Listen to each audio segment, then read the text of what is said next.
Salut à tous les gars, on se retrouve pour une nouvelle vidéo sur la chaîne. Aujourd'hui avec un invité spécial, Tipson, qui est juste à côté de moi. Vous allez apprendre à le connaître. Juste après l'introduction, il va se présenter et on va parler un petit peu avec lui de son parcours à moto et de surtout ce qui lui est arrivé dernièrement.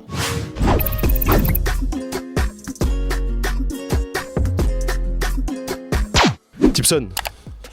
Déjà super content qu'il soit là aujourd'hui avec nous. Ça fait déjà un moment que je voulais qu'il passe sur la chaîne pour parler de ce qu'il va nous parler aujourd'hui tout simplement, mais aussi pour vous montrer un petit peu le niveau qu'il envoie, Tipson tout simplement. Un mec que je connais depuis un petit moment déjà dans la backline grâce à Pomme qui est derrière la cam. Merci beaucoup Pomme, les bouloches, mes DJ SXR, je vous laisserai son Insta, vous connaissez déjà de toute façon normalement. Est-ce que déjà pour les personnes qui te connaissent pas, tu peux un petit peu te présenter, ton rapport avec la moto, avec quoi t'as commencé, quand est-ce que t'as passé le permis, avec quoi t'as roulé, une petite présentation rapide sur toi. Moi pour ceux qui me connaissent pas, c'est Tipson sur les réseaux sociaux. J'ai commencé la moto, j'étais petit, très petit. Après j'ai commencé avec les scooters basiques quoi, les 50 et tout. Après j'ai eu des petits cross, mais c'est des, tu vois, c'était des dirt et tout, pas vraiment sérieux. Je me suis mis vraiment dans la moto quand j'ai passé mon permis moto du coup. À quel âge tu l'as passé le permis? À 18 ans, direct. Okay. J'ai passé mon permis voiture, après direct moto. Ma première bécane c'était un T-Max 530, les Iron de 2016. Ma meilleure moto pour l'instant. Vraiment. Après, j'ai enchaîné, T-Max TX. Moi, je t'ai connu avec un T-Max 560. T'as eu quoi? Avant, t'as eu le 530, du coup, comme t'as dit. Après, t'as eu un DX, ça que t'as dit. Donc, t'as eu deux T-Max avant le 560. Et après, t'as chopé le 560. Et c'est là que je t'ai connu. Aujourd'hui, tu roules en quoi? Moi, je t'ai vu dernièrement sur les réseaux en T9. Est-ce que tu l'as encore? Là, je l'ai vendu. Mais avant ça, j'avais un T9. Ouais. Je l'avais serré. Boulby, il était là. En rupteur, en roue arrière, je l'avais serré. Oh, ok, d'accord. Je suis pas au courant. Okay. C'est-à-dire, moteur cassé. J'ai kiffé les traceurs 900. Je suis reparti sur un traceur 900. Moi, j'ai vu le noir et avec une déco un peu jaune fluo, c'est celui-là? C'est celui-là que j'ai serré hier. Ah, c'est celui que t'as serré, ok. Avant l'été, avant que je parte, ouais.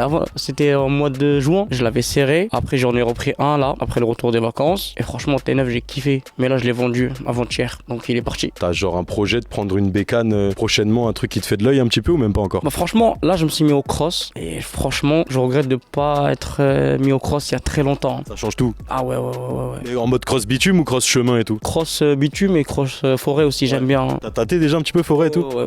C'est un autre délire, c'est spécial, mais c'est pas mal aussi. Qu'est-ce qui a été le déclic en fait? Qu'est-ce qui t'a donné envie de rentrer vraiment dans le milieu bécane? Et est-ce que c'est quelqu'un qui t'a mis dedans? Est-ce que c'est un grand frère, un machin, un mec qui était plus vieux que toi? Ou t'as vu ça un truc à la télé? Qu'est-ce qui s'est passé? Qu'est-ce qui t'a donné le déclic de 18 ans, boum, je passe le permis bécane? Qu'est-ce qui s'est passé? Franchement, même pas. Il n'y a pas eu de déclic en vrai. C'est juste que je kiffais les deux roues, tout ça. Et après, voilà, un matin, je voulais passer mon permis moto histoire d'être à l'aise. Après, le mouvement autour de la bécane, enfin, les roues arrière et tout, je l'ai découvert à Gare au Nord. Dès que t'étais déjà en mode, t'avais déjà ton permis et t'étais déjà. Non, même pas. Je passais mon permis à Gare au Nord, moi. Okay, en fait, à Gare au Nord, et je voyais les gens, tu sais, les tickets à l'ancienne, quand ils étaient encore avec des ancêtres, je le voyais lever, tout ça, c'était incroyable. Et c'est là où j'ai commencé à. En plein apprentissage de permis, et en même temps, tu voyais déjà les mecs qui cabraient, qui levaient et tout, ça t'a mis un peu dans le milieu, ça que tu dis? Moi, quand j'étais un peu petit, j'allais à Gare au Nord, j'étais avec une dirt, il y avait encore Duff, des Ducasse à Duff. C'est lui qui m'apprenait. J'étais encore. Le Brésilien, le rebeu brésilien. C'est ça. Quand j'étais petit, je connaissais lui du coup, mais j'étais en dirt, franchement, je connaissais rien encore. Il m'apprenait, j'ai commencé comme ça un peu. Et après, voilà, dès que j'ai mon permis, ça c'est enchaîné direct.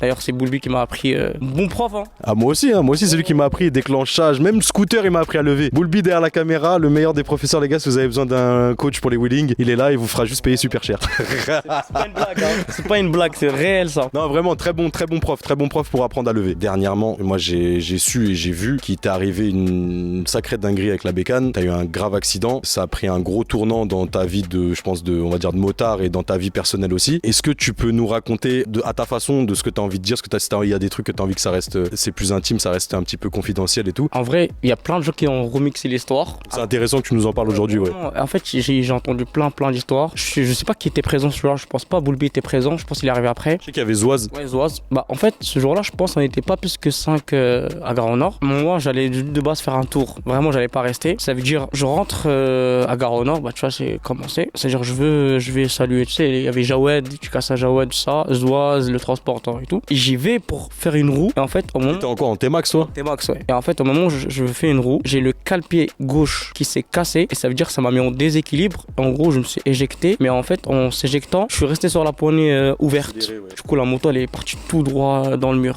Les gros murs en cailloux, là. Ça a déplacé le mur. J'ai entendu plein de gens, ouais, tu pouvais sauter, tanana. Quand ça vous arrive, ça, les gars, vous pouvez rien faire. Ouais, ça va trop vite. Juste à la veille, il y avait un mec en TDM, Samy. qui a fait la même chose, qui est rentré dans le mur à cause de ça. À ce moment-là, quand t'es sur la bécane, tu comprends vite que le cale-pied, en gros, c'est le cale-pied passager, du coup, c'est ça? En fait, t'as vu, sur le moment, je peux pas dire j'ai compris vite. Hein. En fait, j'ai vu la moto redescendre et aller tout droit vers le mur. Et en fait, dans ma tête, tu sais que ça s'est passé vraiment en quelques secondes. Hein. T'as pas le temps de réagir ni réfléchir. Ça veut dire en vrai, allez, sur 3 secondes, j'étais déjà dans le mur. Hein. Il y avait les gens qui étaient autour. Jawad, il pensait que je rigolais. Hein. Je suis resté par terre et Jawad, il pensait que je rigolais. Parce que des fois, je fais des blagues comme ça, où je jette ma moto par terre et tout ça. Et là, ce jour-là, en fait, le boom, tellement le choc était puissant, le son a été absorbé. En fait, le son de l'impact, tu vois, comme par exemple là, il y a un petit claque, mais là, il y avait pas de son, il y avait juste un petit boom. Okay. Alors que l'impact, il était incroyable. T'es arrivé à combien de kilomètres à peu près? Tu sais, à peu près? Il y en a qui disaient que mon compteur était resté bloqué entre 120 et 130. Parce qu'en plus, Gare au Nord, si je me rappelle, moi, mon souvenir, c'est super court. C'est-à-dire que 120, 130, c'est possible ça? Après, j'avais un T-Max, c'était bien préparé, hein. Il allait super vite. Et ouais, c'est possible avec un T-Max. Vraiment, sur une petite distance comme ça, c'était possible. Qu'est-ce qui se passe à ce moment-là? Toi, t'es équipé, t'es casqué, t'es comment? Ouais, j'avais un casque, heureusement d'ailleurs. Enfin, je pense même pas heureusement, ça a rien sauvé du tout. Hein. T'avais un casque jet? J'avais un casque jet. Mais en fait, le pire, c'est que les médecins ils m'ont dit que si j'avais un casque intégral, ça aurait été encore pire. J'aurais pu faire un coup de lapin ou quelque chose comme ça. Ouais, ils ont dit c'est bien et c'est pas bien, tu vois, d'avoir un casque jet. Ça m'a sauvé, mais pas vraiment. En fait, le jet, quoi, esthétiquement, il t'a bousillé. Coup du lapin, ça aurait été fatal avec un intégral, c'est ça? Ok. Qu'est-ce qui se passe en fait dès que tu chutes? Qu'est-ce qui se passe? Tu perds connaissance direct? Comment ça se passe? Alors, pas du tout. Genre, j'étais par terre, je réalisais pas ce qui se passe. En fait, j'étais loin hein, dans mes pensées. En fait, c'est juste que j'étais allongé. Il y avait plein de sang par terre. Et en fait, moi, j'avais juste l'envie, c'est de me relever et rentrer chez moi. C'était ça ce qui se passait dans ma tête. Sauf que j'avais tout ce qui était cassé, genre un poignet, j'avais ma mâchoire qui était par terre. D'ailleurs, il y avait des gens qui tenaient ma mâchoire dans leurs mains. C'était horrible. Vraiment. En fait, la scène, elle était horrible. Genre, il y en a même des gens que je connais, ils ont arrêté la moto après. Hein. Pour te dire, il y en a, ils pouvaient même pas. Après, franchement, j'étais entouré de bonnes personnes qui ont réussi à me faire garder mon calme. Parce que je te mens pas, à un moment, dédicace à Zoaz, il m'a crié dessus parce que je voulais me lever et partir. Et à un moment donné, il m'a crié dessus. Il m'a dit arrête tes conneries, genre reste par terre et tout. Moi, j'ai eu un retour de Zoaz qui m'a expliqué cette histoire-là et qui m'a dit que tu comprenais pas ce qui était en train de se passer et que tu voulais absolument te voir. Ouais. Tu voulais absolument te voir et que t'étais en train de te tripoter. Et Zoaz, il me disait plus tu te tripotais, plus t'étais en train de t'enlever des morceaux de. C'est horrible, hein, gros, mais des morceaux de chair, des morceaux de mâchoire, machin. Quand il m'a raconté ça, j'ai dit attends, mais on parle de quoi là? C'est vrai ça, tout ça? Il m'a dit ouais, je te jure, c'est incroyable ce qui lui est arrivé et tout machin. Toi, à ce moment-là, c'est quoi? Grosse panique, tu pètes les plombs et au bout d'un moment, c'est quoi? Tu tombes dans les pommes, c'est trop? Bah, en fait, non, c'est réel parce qu'en fait, j'avais plus de sensation que j'avais encore en fait. T'étais endormi en fait. Et c'est pour ça que je voulais me toucher. C'est pour voir s'il y avait ma tête parce qu'il y avait Jawad qui me parlait. Et en fait, quand je te dis j'avais gardé ma conscience, c'est parce que Jawad il m'avait demandé à un moment le mot de passe de mon téléphone. Et lui dire normal. Mais non, j'arrivais pas à lui dire parce que je sentais que j'arrivais plus à parler. Sauf que j'avais plus de mâchoire. Tu vois, la mandibule, elle était décrochée. C'est-à-dire en fait, j'avais plus.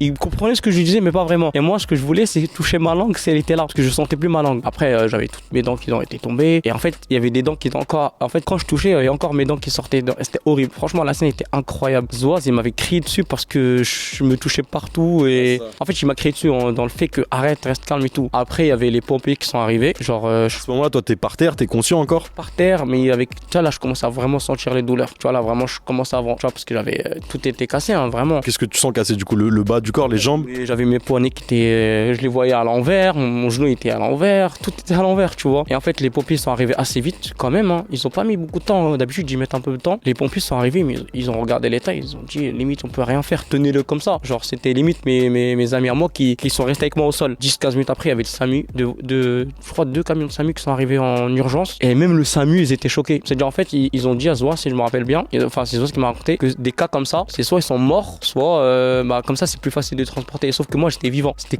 compliqué de me mettre sur un. Toi, t'entendais tout ça à ce moment-là ou... Mais moi, c'était horrible. Moi, j'avais l'infirmière qui, quand ils m'ont mis dans le camion du SAMU, elle m'a dit j'espère que t'as dit je t'aime à ta maman avant de partir. Oh putain, c'est horrible. Clairement, je me rappelle comme ça. Genre, elle m'a dit je sais pas pour te faire peur, mais là, c'est chaud en vrai. Après, elle m'a dit on va t'endormir. Après, là, elle m'a endormi. Dans le camion? Ouais, dans le camion. Parce qu'après, en fait, il faut savoir qu'ils ont appelé un hélicoptère pour qu'ils viennent me chercher à Gare au Nord. À Gare au Nord? Ouais. C'était un hélicoptère qui est venu me chercher parce que c'était une urgence de fou malade. Déjà, moi, je me suis réveillé, je crois, 3 ou 4 jours. En fait, j'étais dans le coma. En fait, je me réveillais, ils me font dormir, je me réveillais, ils me faisaient dormir. Après, je me suis réveillé à l'hôpital. Après, je me souvenais plus de ce qui se passait, tu vois. Tu m'as dit que tu restes 3 jours dans le coma? En fait, ça a duré beaucoup plus longtemps que prévu. Hein. Ouais, non, beaucoup plus. Bah, c'était pareil, c'était début du Ramadan. Hein. C'était le 2e jour du Ramadan. C'est-à-dire, ouais, fin Ramadan. Hein. Fin Ramadan. Hôpital quoi? Sur Paris, du coup? Salpêtrière direct. Salpêtrière direct. Tu te rappelles un petit peu de tes derniers souvenirs avant de t'endormir directement? Ou t'es trop en état de choc, tu te rappelles plus? Non, là, ça y est, la douleur, elle montait. C'était obligé de la faire descendre avec. En fait, c'était même pas des calmants. Moi, il fallait m'endormir. C'est simple. Si je restais éveillé, c'était la fin.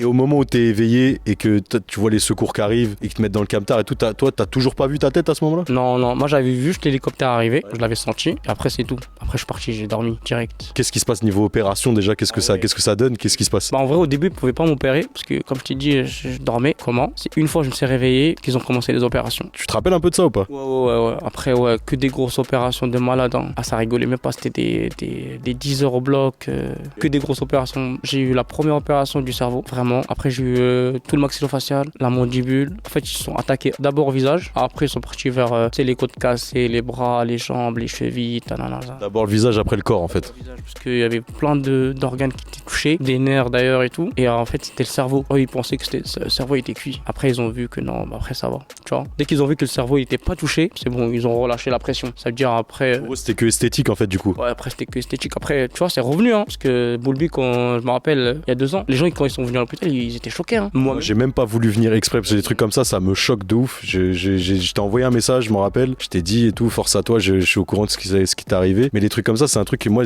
psychologiquement, ça va me taper. Donc j'ai pas. C'était vraiment choquant pour le coup. On m'a dit, Zouaz, il m'a dit, mon pote Yannick était sur place, il m'a dit aussi que c'était un film d'horreur ce que t'as vécu. C'était plus choquant après l'opération qu'avant l'opération du coup. Ah ouais, carrément. Vraiment, c'était horrible. Qu'est-ce qui se passe après toi quand tu te réveilles? T'as directement des ordres, des toubibs et tout qui te disent des trucs aussi. Bon, bah, maintenant tu vas pouvoir faire ça, tu vas plus pouvoir faire ça, faut que tu fasses ça. C'est comment que ça se passe? C'est fou. Moi, le premier rapport que j'ai eu, c'était quel fauteuil vous voulez choisir.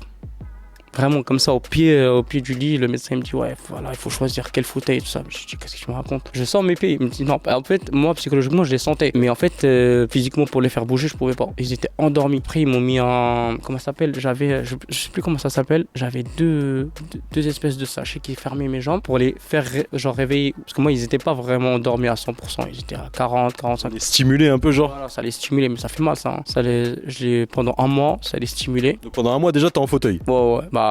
Je me rappelle quand les Jaouads, tout ça, ils venaient à l'hôpital, j'étais en fauteuil. Toi, c'est cicatrices partout, du coup, recousu de partout, plus de dents. Bah, moi, je pensais il restait plus, mais ça va, en fait, c'était pas toutes les dents. Moi, Jaoud, il m'avait fait peur, mais il en restait quand même. Parce que Jaoud, il m'a dit qu'il n'y avait plus rien, mais si, c'est resté. Après, ouais, c'était que des points de suture, des agrafes de partout. Là, il reste plus de place pour faire des points de suture. Moi, je me rappelle que je t'ai vu un moment après, bien après, et t'étais déjà plus gonflé que ça aujourd'hui. Donc, je pense que là, t'es vraiment arrivé au stade, ça va, quoi. Il faut savoir que le visage, l'œdème, il reste très très longtemps, voire des années pour qu'il part. Mais là, au jour d'aujourd'hui, ça va très bien. Ouais. Par rapport à même quand moi je t'ai vu, alors j'imagine même pas post-opératoire, mais quand moi je t'ai vu, ça n'a rien à voir déjà. Qu'est-ce qui se passe dans ta vie directement avec ta famille, ta maman, tes potes, ta famille, tout le monde te dit la moto t'arrête, c'est fini. Toi, tu te dis ça aussi dans ta tête? Bah, je me disais ça quand j'étais au lit. Après, une fois j'étais sur pied, j'avais repris 2 semaines. Ouais, 2 semaines. Il y avait encore à l'époque de CDG. En fait, CDG, faut savoir qu'on l'avait découvert. C'était nous les premiers qu'on l'avait découvert. Et bah, moi, c'était un mois après, j'avais fait mon accident. Et après, je l'ai redécouvert du coup après quand j'ai fini d'être bien rétabli. Ton T-Max mort? Ah ouais, plié en 2, laisse tomber. KO, ouais, plus de T-Max. C'est là que tu reprends le traceur du coup? Ouais, jusqu'à que je le fais serrer.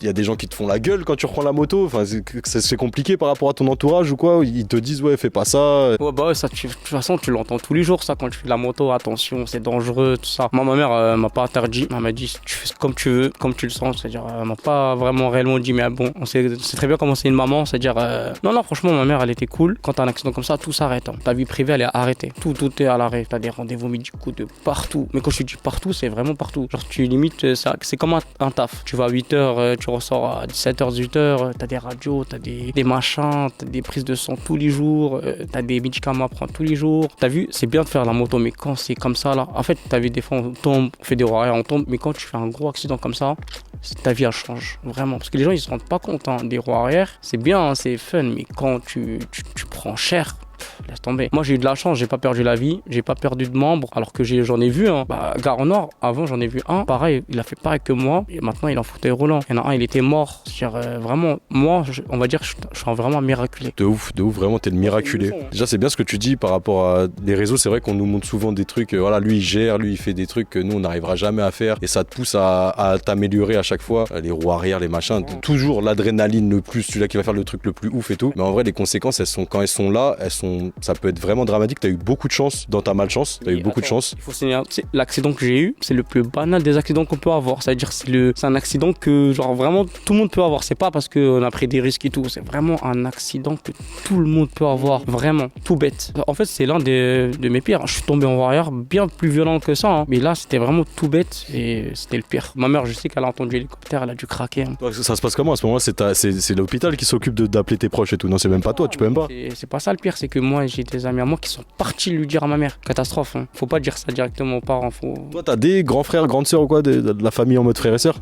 Et tout seul? Ouais. Les gens, ils se rendent pas compte hein, des dangers. Hein. C'est bien de lever. Moi, je conseille pas les gens qui ont pas le frein d'aller lever sur les autoroutes et tout. Vraiment, ça peut aller trop vite. Ah ouais, trop vite. Trop vite. Vraiment, c'est réel ça. Apprenez sur des lignes si vous voulez. Moi, je conseille pas que les gens ils apprennent, mais au moins sur des lignes, vous tombez, les gars, vous êtes sur une ligne. Sur l'autoroute, ça pardonne pas. Il y a des camions qui roulent, il y a des voitures, et des grands-mères, elles peuvent vite paniquer. Elle va vous rouler dessus, hein, elle va pas s'arrêter. Hein. Elle a pas les mêmes réflexes qu'un mec de 20 ou 30 ans, c'est clair. Pire, elle va être effrayée, elle va mettre un coup de volant, ça va créer un gros accident. Moi, je suis pas le bon exemple, mais bon, j'essaie de montrer que c'est dangereux. T'en es conscient, moi ça t'a rendu plus conscient quand même l'accident. Largement, moi à l'époque de la moto, c'était n'importe quoi. Je sais pas s'il se rappelle Boulby, mais c'était n'importe quoi. C'était n'importe quoi. Et si on a fait cette vidéo là aussi, c'est peut-être pour ça aujourd'hui, pour tous les jeunes permis ou les personnes qui n'ont pas forcément d'expérience dans la moto, ou même ceux qui en ont et qui débarquent un peu dans la bike life entre guillemets, qui s'amusent à lever tout, comme il a dit, sur l'autoroute, c'est pas une route fermée. Dès que tu tombes en roue et que tu touches rien, ça peut aller entre guillemets si t'as de la chance. Mais dès qu'il y a des obstacles à côté, des trucs que tu vas chuter dessus, ça va être direct plus compliqué. Donc merci en tout cas frérot d'être passé sur la chaîne aujourd'hui. Merci beaucoup.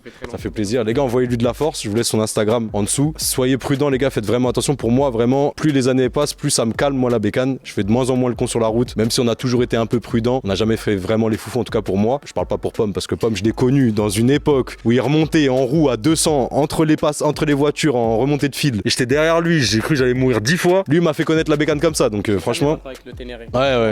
À l'époque, Boulby, laisse tomber. Complètement fou dans sa tête. Là il rigole derrière la caméra, vous l'entendez pas mais il rigole. Franchement, le meilleur conseil qu'on peut vous donner, que ça soit moi, que ce soit Tipson, tout le monde, faites attention, ça va très vite. Lui dans sa malchance, malgré qu'il lui arrivait des trucs de fou, il a eu beaucoup de chance. On n'est même pas là pour parler d'équipement, pas équipement. Il va t'arriver des dingueries, donc faites attention les gars. Vraiment faites attention. Et c'est tout ce que j'ai à dire sur ces belles paroles. Merci les gars, à la prochaine. Pomme, merci beaucoup pour le coup de main à la cam. Et Tipson, tu connais déjà. À plus tard les gars.